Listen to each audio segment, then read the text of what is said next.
बहुत साल पहले की बात है।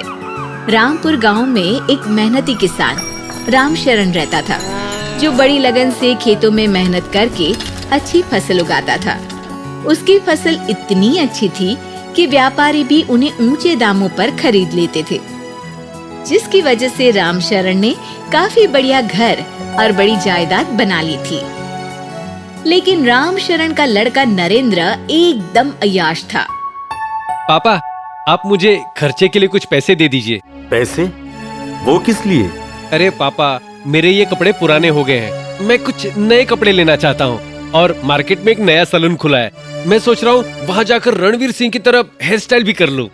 अरे बेटा, अभी पिछले महीने ही तो तुमने नए कपड़े खरीदे थे और अभी कह रहे हो कि वो पुराने हो गए हैं।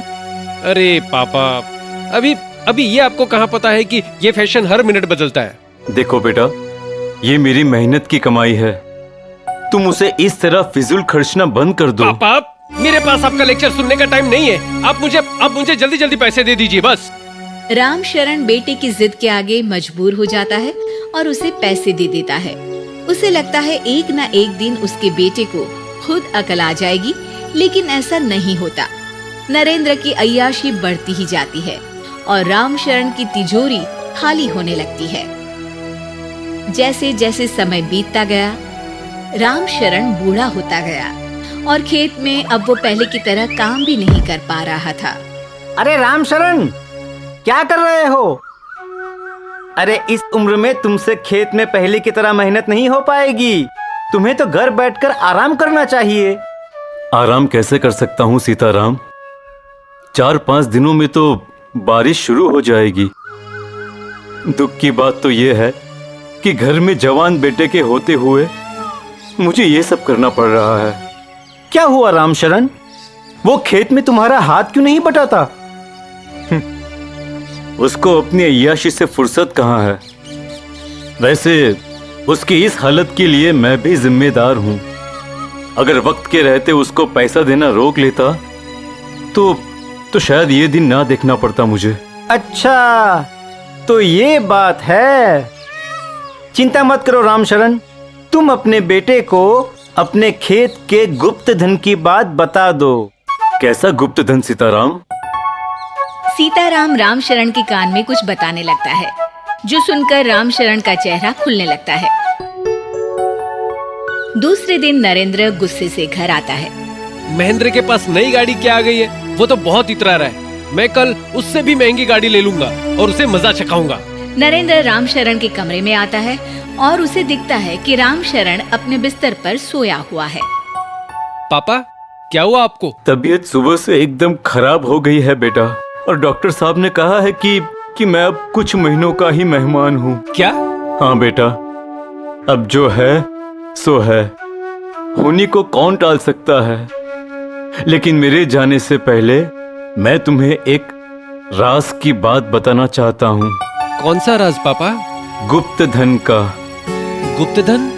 हाँ बेटा, तुम्हें तो पता है कि इस बुढ़ापे से पहले मैंने मेहनत करके बहुत सी दौलत और सोना इकट्ठा किया था। जब तुम्हें फिजूल के खर्चे की आदत लग गई तो मैं डर गया कि कहीं तुम उस सारे पैसे को एक साथ अय्याशी में ना उड़ा दो। इसलिए मैंने उसमें से बहुत सा पैसा और सोना अपने खेत में गाड़ दिया था। अच्छा, तभी मैं सोचूं तिजोरी में इतना पैसा था, वो खत्म कैसे हो रहा है। हाँ बेटा, तुमने बिल्कुल सही समझा था।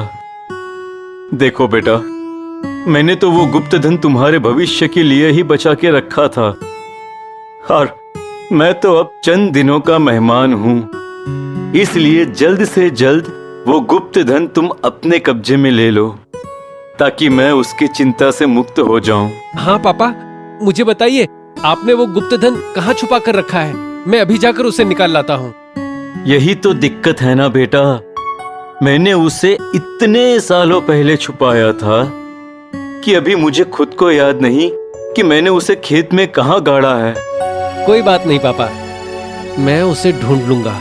एक बार ये गुप्त धन हाथ आ जाए, फिर तो मैं सीधे इंपोर्टेड गाड़ी लूंगा, ऐसी गाड़ी जो पूरे शहर में किसी के पास नहीं है। गुप्त धन मिलने से पहले ही उसे खर्चने के सपने संजोते संजोते नरेंद्र खुदाई का सामान लेकर खेत पहुंच जाता है। लेकिन इतना बड़ा खेत देखकर वो सोच में पड़ जाता है। हे भगवान, इतने बड़े खेत में पापा ने ये गुप्त धन कहाँ छुपा कर रखा होगा? क्यों ना मैं इतने बड़े खेत की खुदाई के लिए मजदूरों को बुला लूं? अरे नहीं, गुप्त धन की बात किसी को पता नहीं लगनी चाहिए। इसका मतलब ये खेत मुझे अकेले को ही खोदना पड़ेगा।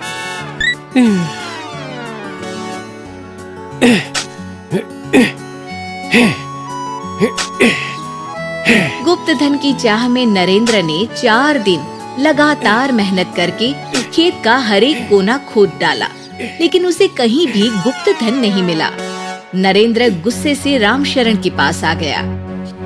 नरेंद्र रामशरण से सवाल पूछने के लिए घर आता है।